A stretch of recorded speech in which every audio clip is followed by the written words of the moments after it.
Hello. Hello, how are you? I'm well. How are you? I am doing well. It's a rainy Friday afternoon. I know. Yucky, yucky. So, Terry, I am so excited to have you here today and to reconnect. And I'm just glad that everything popped up on the screen here because technology has not been my friend this week. Oh, and I get it. And I was just worried that my earbuds weren't going to work. I Right? had I didn't know what to use, either my AirPods or my earbuds, but I think we're okay if you can hear me. I can hear you. I Okay. think we're good. I'm gonna have to explore. I don't know how all of this stuff works. It's just kind of doing it, and then if Yes. something's wrong, try to figure out the solution to it. Right? Right, right. Yeah. So Terry, so welcome everybody. We do have a few people watching here already. So this is Terry Seth. She is the owner of Schoolhouse Yoga. She has been a longtime friend of mine. And the reason I'm doing this, Terry, is because a few reasons. I really want to find a way to connect and kind of bring together our wellness community here in Erie. Again, I feel like the pandemic really scattered a lot of us.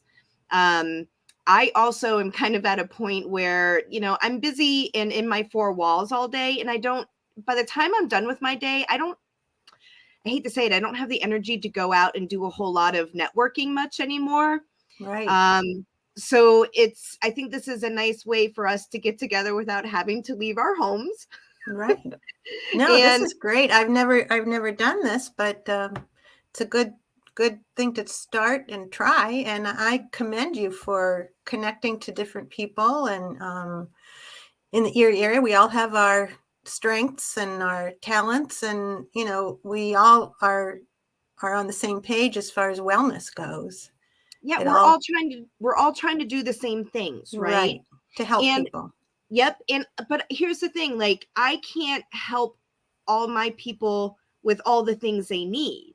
Right. And so sometimes things come across my table where I go, oh, who would be very helpful for that? Terry does, Hmm. wonderful things, but I don't always know what all everybody does, let alone what anybody does anymore because I haven't really connected with a lot of people lately. So that's what I wanted to find out, kind of where everybody's at, because we've all grown, right? I mean, we've all kind Hmm. of have started off as working places and then starting our own businesses, and now we've all grown. And I'm like, what are we all doing anymore? I don't know for sure. Yeah, So and it takes a lot of work and effort to get the word out there. Thank goodness for Facebook and Instagram. It's all free most of the time, and without that, nobody would know what was going on. right, because we don't do flyers or postcards to kind of, Advertisement, yeah, yeah, yeah, that's all gone no. to the wayside there. So Hmm. Terry, so you and I have known each other for years. um where did you work with Hamot? Let's start there, our connection there, and then kind of go from there. Right. I started at Hamot Health Connection in 1990 as the office manager. Wow. So I'm not sure exactly when you came on board, but at that time we had massage therapists and we had classes, we had yoga classes, we had all kinds of events. It used to be called actually the Hamot Women's Health Connection. That's how we started. And Okay. then I think in 1993 or four is when they dropped the women's because we still had a lot of men coming to our facility. So then it became Hamot Health Connection. And we grew in all kinds of ways. We had cooking classes and massage therapy. We had acupuncture, and then all the classes too, exercise classes, and just doctor lectures. So at some point, you joined us because we always had many massage therapists. Some would come and stay for a few years, and then they'd leave.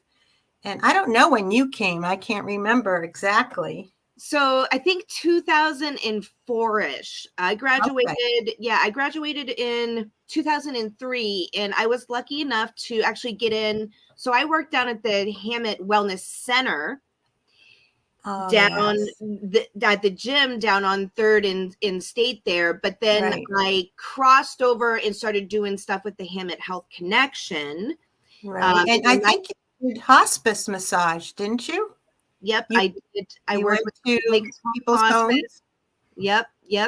So there was that overlay there. Hmm. Um, so we worked with each other in and out through those years, and then at some point they closed all of that. Yep. They just said, we don't have the money. It's not a moneymaker. We're going to have to just close it. They weren't that concerned about preventative health care at that point. So, Mhm. yeah, everything just closed down and everybody just scattered. Yeah, that was when UPMC took over, right? Because they Right. came in Right. and basically slashed anything that Yes. wasn't making any money. Right. Yeah. And, Yep. in some ways it was okay because some people began doing things their own way in their own facility. Mhm. But I miss a lot of the people that used to come to the Health Connection and the people I worked with. And even today on the streets, you'll see people and they remember what we did there and how they miss it because there's really nothing like it anymore, where it was an all-encompassing kind of preventative health care Right. Well, forum. and I think LeCom started to do some things, Yeah, but yeah, then the pandemic hit right. and they said, you know what, we're not making any money off of this. Let's close this too. That's Right. right. That's Yep. right. So LeCom kind of did the same thing. And then the Y started the thing down there, but I don't think ever since the pandemic, they're not doing anything. No, they closed too. So the pandemic did do some damage. I Mm-hmm. had opened my studio in 2016, Mm-hmm. and we were going along pretty good until the pandemic, and then I had to close the studio for 3 months. And then Yeah. when I did open, I could only let like 6 people in, and that's when I started Zooming. And I still Zoom my classes because there's still people who would rather not come to the studio, but to stay in their own home. And I don't know if it's because of COVID or they just like being in their own home doing yoga with their own props, and they don't have to get in the car and drive home afterwards. So I'll continue to do Zoom for Okay. those people who enjoy doing it at home. I was wondering about that because, like I was saying, a lot of us have gotten used to being at home anymore, right? And have gotten Mm-hmm. comfortable. And by the end of the day, now we can network and do things via Zoom like this. Um, Mm-hmm. so I know I like doing online classes and stuff anymore because then I'm done with my day. I come home, I can settle in a little bit, let the dogs out, not have to add that travel time on, Right. and settle in and do a class here at home. And although sometimes the dogs join me, but I'm happy to hear. I think that's one of the good things that came out of the pandemic was it forced all of us to say, okay, we got to adopt this. And Right. And we've all gotten better at technology because of it. Zoom was really challenging at the beginning, and now it's almost, I have the camera to the side of me, and sometimes I'm looking at the camera, sometimes I'm looking at the 10 people in the studio, and everybody feels like they're together. mhm. So it took a while, but because you have to worry about lighting and Mhm. the sound, the audio, and you can't walk around the room and change your position when I'm teaching. I have to pretty much stay on my mat within range of that camera. Right. But that's okay. We all got used to it, and it's working out fine. So we'll What would you continue to do that. what would you say is your percentage between people who come live and people who do Zoom? Is it a good 50-50 or does Oh it take? no, much more people come to the studio now. Okay. I mean, it took a while, but now my classes are much bigger in the studio than online. I might get 5 people on Zoom, but sometimes I only have 1 on Zoom and maybe 10 in the studio or 12 in the studio, Mhm. because people like the community of Yeah. of friends. Everybody gets to know each other, and they ask how are the, how things going, and people, a lot of the students that have been coming have known each other for maybe 15 years because I've been teaching for almost 20 years. So I've had people been coming that whole time. So we've all been through, deaths of parents and siblings and marriages of our children and divorces and all the things and then illnesses. I've had, some of my students have had breast cancer and they're gone for a while and then they come back, or they've had, carpal tunnel surgery. They're gone for a while and they come back. And so everybody gets to know each other. And that's the beauty of being in the studio together. Yeah. Yep, I would agree. And there's a level of accountability that happens with that as well, right? It's really easy to not show up on Zoom, right? Well, I always say getting in your car and driving to the studio and climbing up those stairs to my studio is all part of the class. Mm-hmm. Just leaving your house is part of the class, because it's so easy to say, I'm just going to stay home. I have laundry. I might as well just stay home, do my laundry. We can talk ourselves out of things. But once you're in the car and you're driving to the studio and you make the effort, that's a big, big part of it, is just making that effort. And then once you're there, you're fine. When you leave, you're happy. I always tell people too, when they're brand new to yoga, and I get, emails a lot, which class should I take? And I always say, what one is the most convenient for you? Which one, if you were going to come on a regular basis, would be the most convenient? Because if you pick one that's really hard to get to, you're not going to go. Something's going to come up, but if it's a class that pretty much most of the time it's doable. You're not going to have to rush to get there or rush to leave, or it's in the middle of the day and you can't be there and you think, well, once in a while I can leave early. Find one that's convenient, that's going to fit into the schedule, and then decide if there's 2 or 3 of them. Then try one, see what that one's like. Try the other one, see what that one's like, and then choose which one of those 3 convenient ones are the best. Or sometimes people work shifts, and sometimes they're on first shift and sometimes they're on third shift. So maybe sometimes they'll be taking one class, and other times during the month they'll be attending another class. And that, I love that. I love when people come not just to my class, but to all of the instructors, because we're all a little different. Yep. So start off with convenience, get over that hurdle first.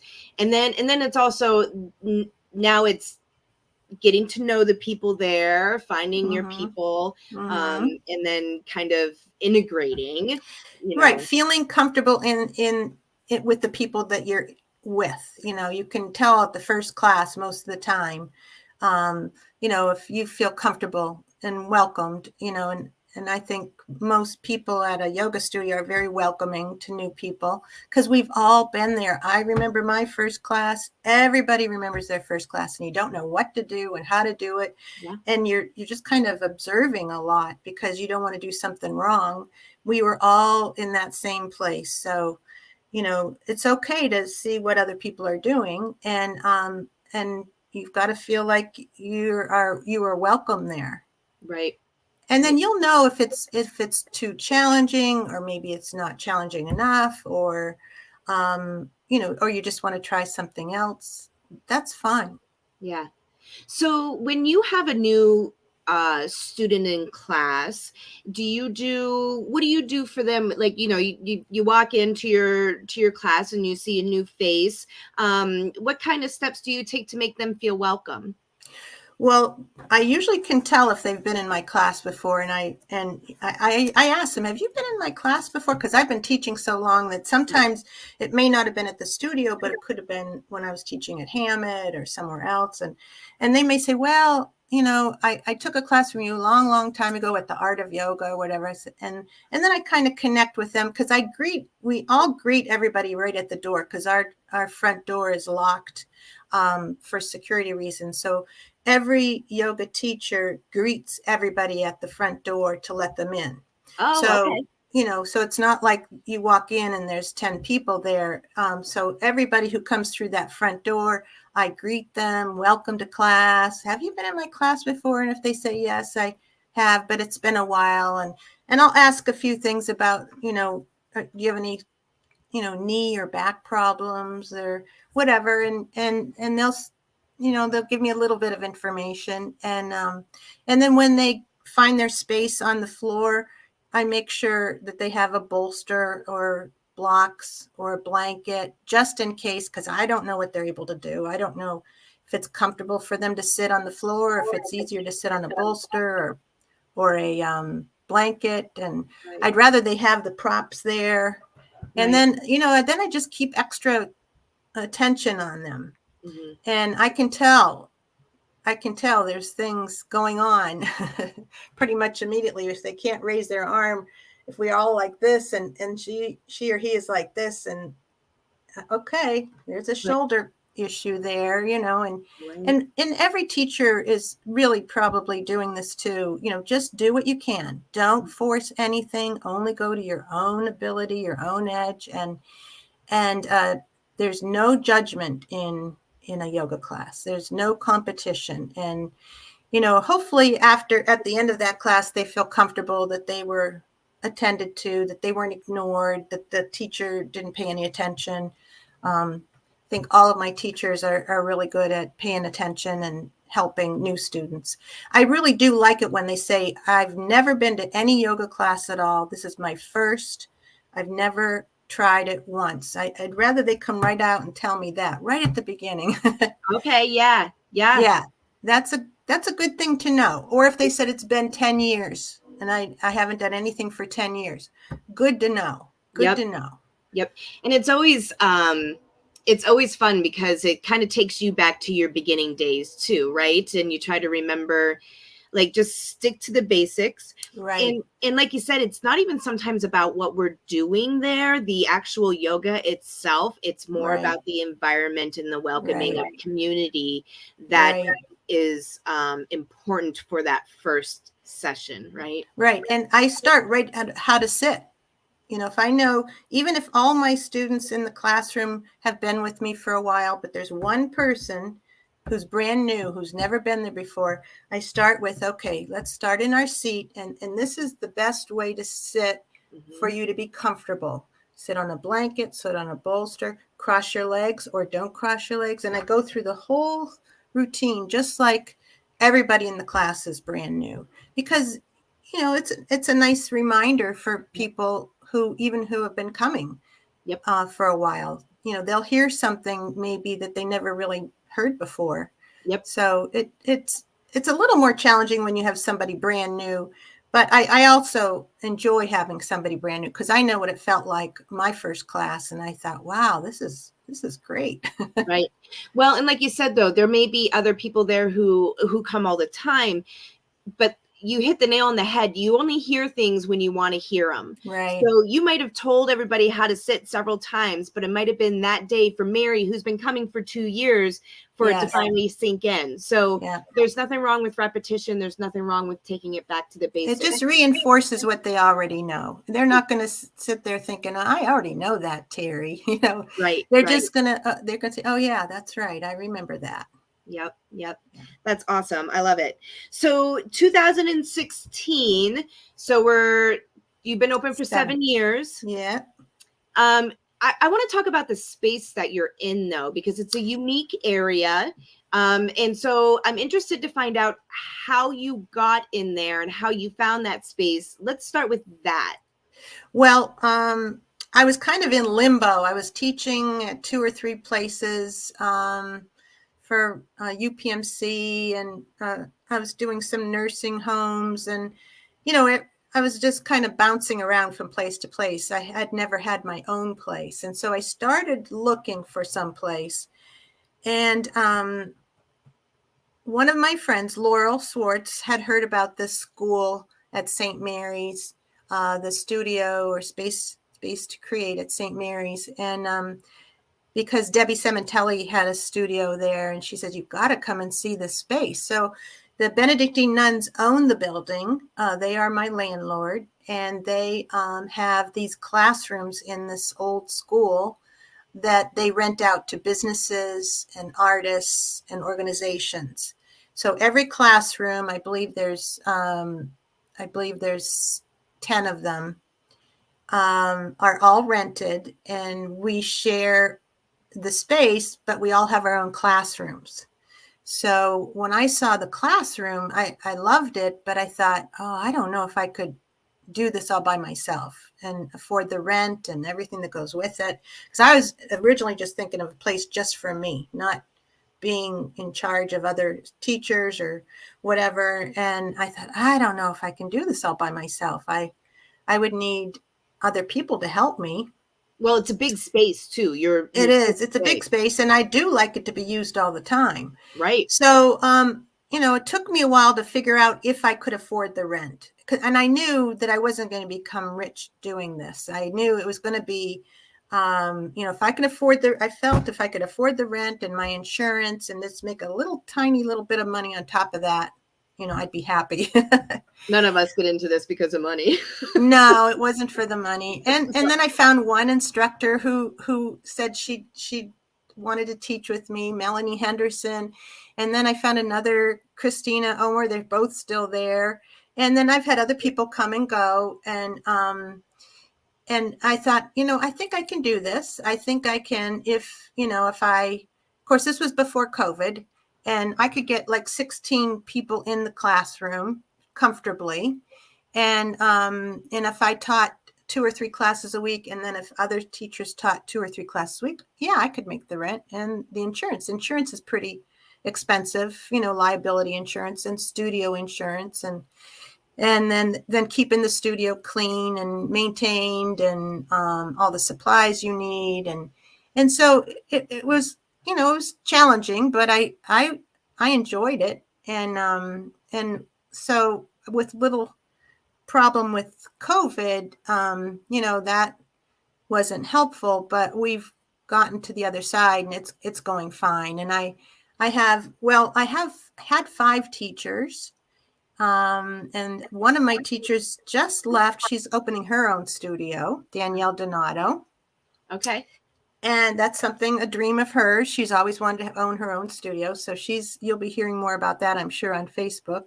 And then my other teacher, Diana Grieshober, she just hurt her knee. So she's going to have to take off several months. So I'm down to 4 teachers plus me. So, but that's how it goes. It ebbs and flows. Yes, so it does. How does that look like? So let's get a little dirty here on the logistics of that. Doesn't that make it hard to make the rent? It harder. Okay. Harder, but we're doing okay. Do you do and I only say that because I don't think a lot of people, and even going down the road of other people who are thinking about starting their own space, right? Mm-hmm. Because I know when I was like, yeah, I'm gonna get massage therapists, I'm gonna have rooms, we'll have it stocked all the time. Oh no. No, you plan for max capacity, right? And that is not. The pandemic definitely showed us you never know what's going to come along. Right. And I'm lucky that my rent is really reasonable. And my liability insurance and studio insurance isn't too bad. It's over $1,000 a year. And like I said, I'm not making a ton of money, but that's okay. I can make my rent, and sometimes I have more than enough that I need. Some months are a little, sparse, but other months make up for it. Summer months, people are busy. Summer's usually not as busy as it is in the winter, in the fall, but it's okay. It's okay. And you get by, you learn, and you figure it out as you go. And in those times when things are thin, you just focus on some different things. Like if you're not getting the clients in because it's summertime, right? Well, then that might be a time for you to do some deep cleaning in the studio. Oh, absolutely. Right. Yeah. And so you fill that time up with other things that need to be done for the business. And absolutely. Yep. So Yeah. you learn to figure that Yeah. out as you go. We adapt. Now, last couple years, I think the last 2 or 3 years, maybe 4, we've done yoga classes at the lighthouse, the Presque Isle Lighthouse, on their Ooh, lawn. fun. And in the summer. So we might do like 1 or 2 in June and July, August, right on the lawn, right by the lighthouse. It's beautiful there. It's a nice area. And what we do is we donate all the money to the Presque Isle Lighthouse Nice. Restoration Fund.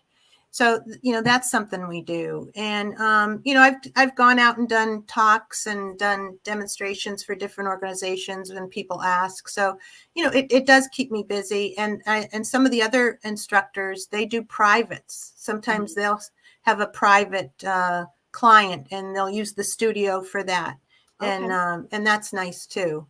Okay. I've even had bridal parties come and do a private session for the bridal party on the day of before they, not the day of the wedding, but whenever they're having their shower or whatever. And it's just a nice thing to come together and do something together. That's a super unique idea. So for the Yeah. folks out there listening, it's nice to know that you have variety, right? So you're not just yoga classes. If anybody Right. has an idea of, hey, we're doing a family reunion and we're all a bunch of health nuts, let's see if Terry could come to our Right. family reunion and do a yoga class for us. Or Right. Absolutely. okay, so you're very open to those things, or even businesses, corporations could do. They do like those lunch and learns, Right. different things like that. You do various things like that as well. Oh, right? absolutely. I do get requests. If I can't do it, I send it out to one of my instructors and see if they're able to do it too. Wonderful. So Yeah, and I know a lot of businesses right now, as we start to get shaking the pandemic and stuff, are really starting to dive back into, right, because we were in such reaction mode for the last Yes, 3 years. yes. Now we need to get back into proactive mode. Right. And I know a lot of corporations and businesses are starting to dive back into their wellness packages and things like that. So Right. So anybody listening for that, you would be open and available for things. Oh, absolutely. Yes. Perfect. Yes. Let's go back to the beginning of your training. How did you even get into yoga? Because you were working at the Hamot Health Connection as a, Office doing the manager. right. Yeah. So, were you teaching yoga then? Did that get you into yoga? No. We had a couple teachers who were teaching, and I just started taking yoga as a student. And I fell in love with it, and I just was going to continue to do that. And then a couple of the teachers who were teaching at Hamot moved out of town, and we were really searching for yoga instructors to teach at Hamot Health Connection. And I kept thinking, I'd love to do that. I would love to teach yoga, but I don't think I could ever get in front of a crowd, in front of a group of people and talk. I had stage fright terribly. Oh. So I thought, well, maybe I would never guess that about you, Terry. Oh, I was Isn't that terrible. crazy? The growth that we can go through. That was the hardest part. That was the hardest part for me.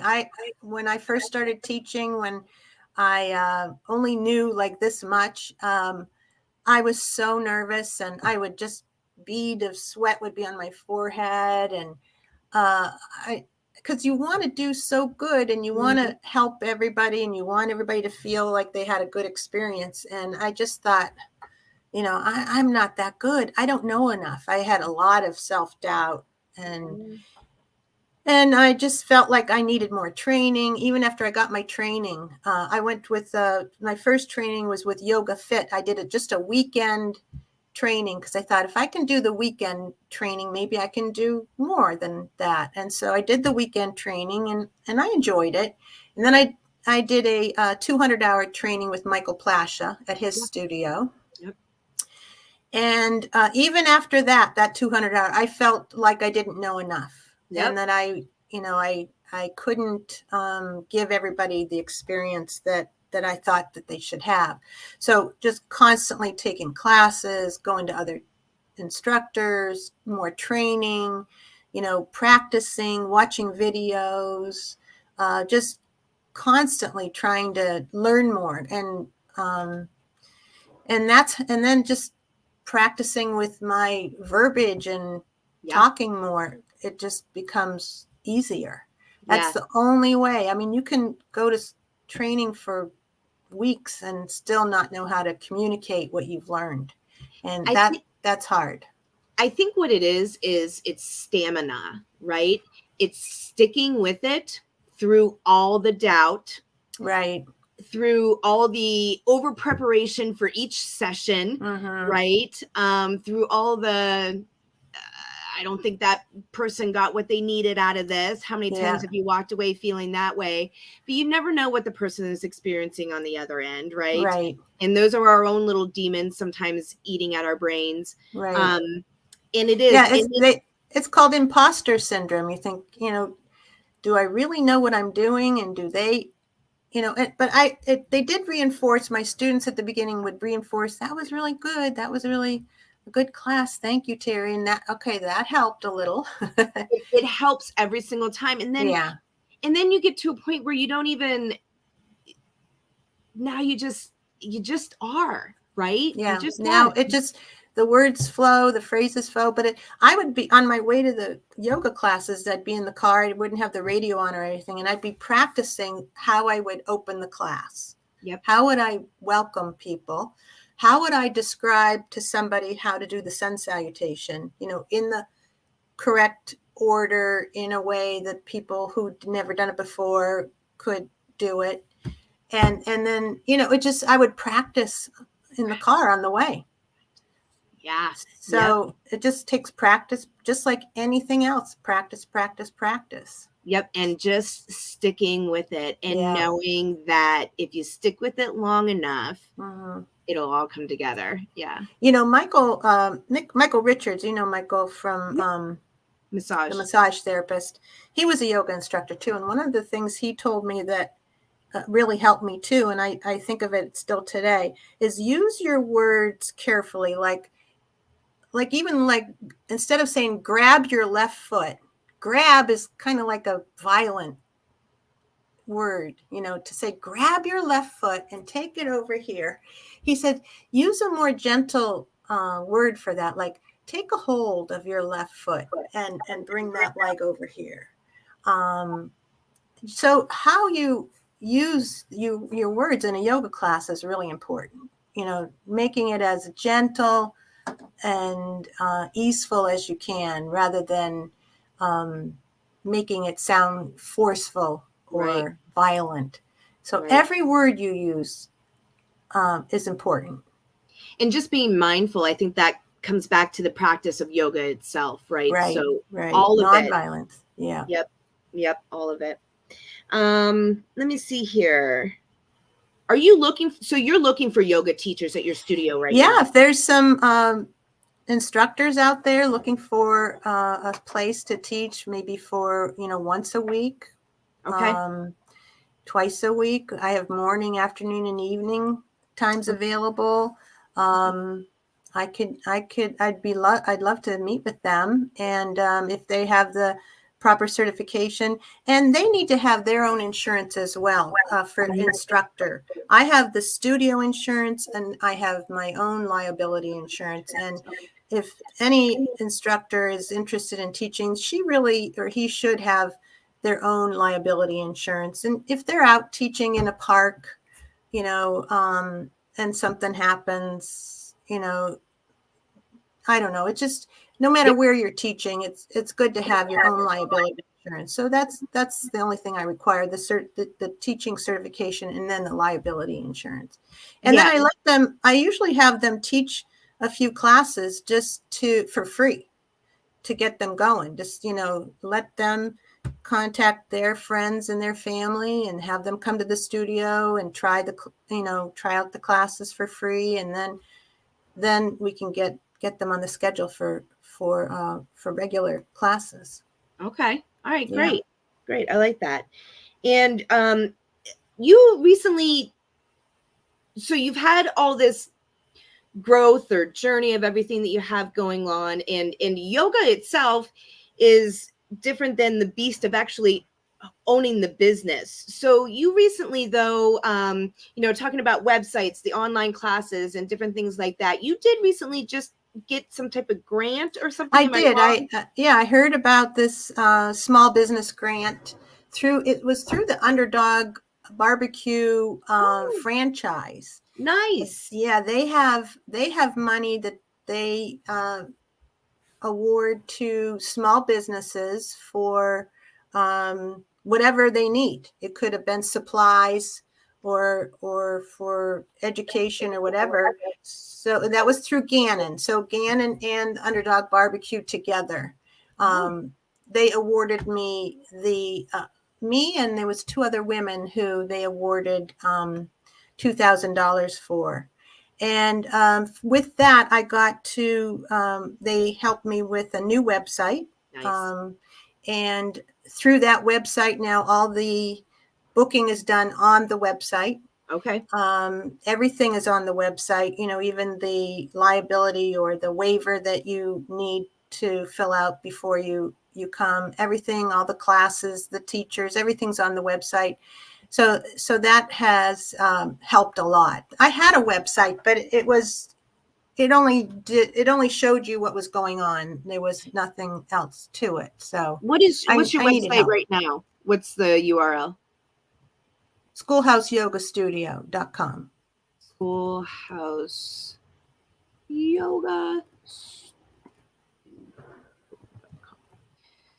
And it's through Wix, Wix. That's the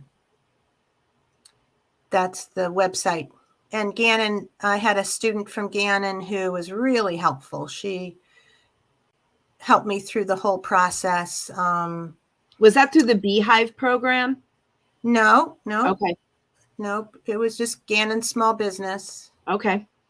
And I encourage anybody who's thinking of starting a business to contact Gannon. They are really helpful. The Gannon Small Business Development Center. Yes. I've worked with them. They've been amazing. And then even the Beehive programs that are collaborative between Penn State, Gannon, Mercyhurst.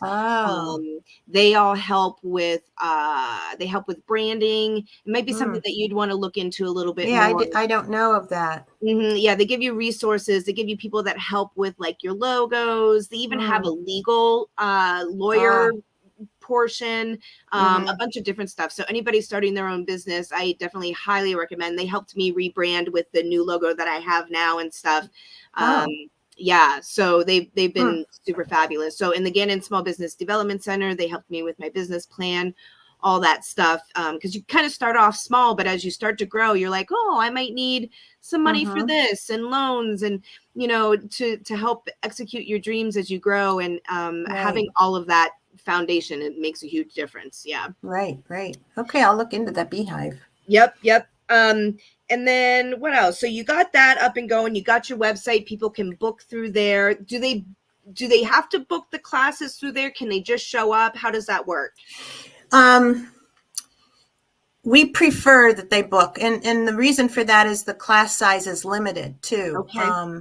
So, we've limited our classes to 12. We've gone a little bit more than that, like 13 sometimes or 14. But we like to keep a limit on the size of our classes, and that secures their spot.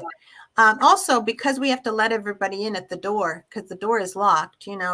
If you have 12 people registered and all 12 are there, that's it. We go up to the studio and we start teaching. So you walk in and the doors, you're not able to get in because the teacher didn't know you were coming. So it's just helpful. And then they can contact us if they have to cancel. They only pay at the time of the class. You don't have to pay ahead of time. We prefer that they pay at the time of class, because if they cancel and they've paid, then we have to refund or we have to try to find a class for them to make up. And just pay at the time of the class. They can pay with a cash or check, or I accept Venmo. Some of the other teachers accept Venmo or PayPal too. Okay, but they do have to register beforehand. So go to that website, make sure you register. And also because there's a waiver when they're asking, do you understand that you do this class at your own risk, and Okay. all the things you have to sign ahead of time. That's all done on the website. Gotcha. Okay. And you have, you are celebrating your 7 years coming up here. So tell us about the event coming up, and what's going on there. Yeah, well, we have our regular class that Melanie teaches on Saturday is 9:15. Okay. That's with Melanie. She teaches that every Saturday, so that'll be going on. And then at 11 o'clock, I have vendors, different artists from the Erie area. Debbie Sementelli, she's a fiber artist. Tony Kelly is an artist painter. They'll all have tables of their displays of their artwork. Brian Pardini does driftwood art. Ray Sherman, he'll be doing his wooden spoons. Madeline Justine Creative is an artist. Karen Dahlstrand, pottery. We have Amy Montagna from Three Tulips Yarn Company, Nice. Frandy Sandus. So I have a lot of different local artists, and they'll have their artwork there, and I'll have some refreshments, and just to be able to come in to look at the studio, see the space. Also, I've been having Danielle Cudlock. She's been doing the sound bath classes with me.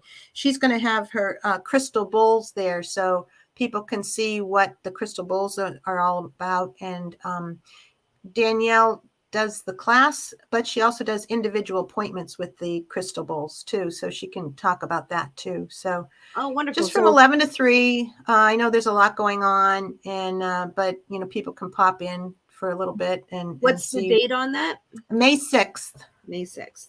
Yeah, next Saturday. Oh, okay. Wow. Okay. Well, this is Yeah. good timing then. Yeah, That works out great. Perfect. That sounds like a very fun day. I think me and Missy are going to come check that out and check out the vendors and stuff. Oh, yeah. Good. Oh, good. I'm glad to hear that. Yeah, because it's been a little while since I've been over there, so I need to get reacquainted. And yeah, it's a little different. Yeah, sometimes I also have about entering the space too, so you got to get there and yeah. I also, on Fridays, I've added a Pilates class too. I have an instructor. Her name is Olga, and she's been teaching Pilates for a long time in the Erie area. And so I heard that she was a really good instructor, and I've had people ask about Pilates. So she has been teaching this 2:30 class on Fridays, a Pilates class. So I'm happy to be able to have that added. So if somebody had, is your space open to people? Like you added Pilates. If somebody had an idea for a different class, would you? Yeah, Actually, at one point I had a Tai Chi instructor, but we didn't get a lot of interest in the Tai Chi. So yeah, it's I have to go with what people ask for. If they're interested, and plus I don't.